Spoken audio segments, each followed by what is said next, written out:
actually sort of quick revision or review of all the clinical trials that actually has been announced or published this year. So we're actually at the end of the year, but I think there's a lot of excitement about what we actually learn, especially the role of SGLT2 in heart failure. So before I start, I think to make sure that we understand each other, we need to know what are different types of heart failure.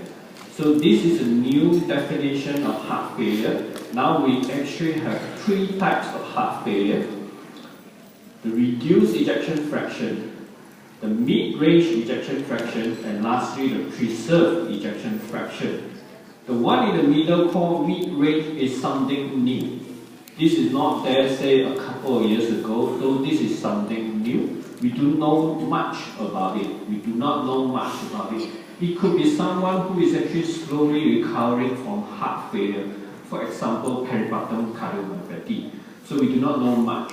But what we are going to focus on today essentially are looking at patients who have reduced ejection fraction.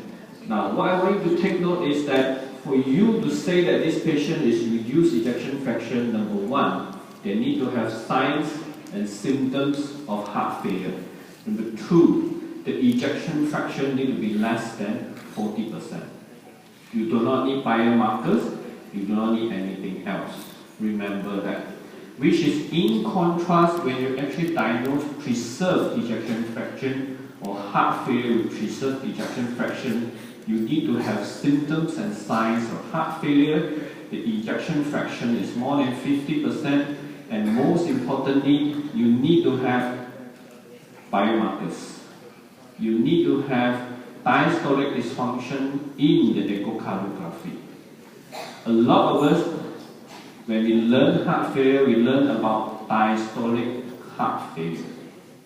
When we see the echo report as diastolic dysfunction, we label them as HFpEF, which is wrong. You do not diagnose HFpEF based on just the presence of diastolic dysfunction.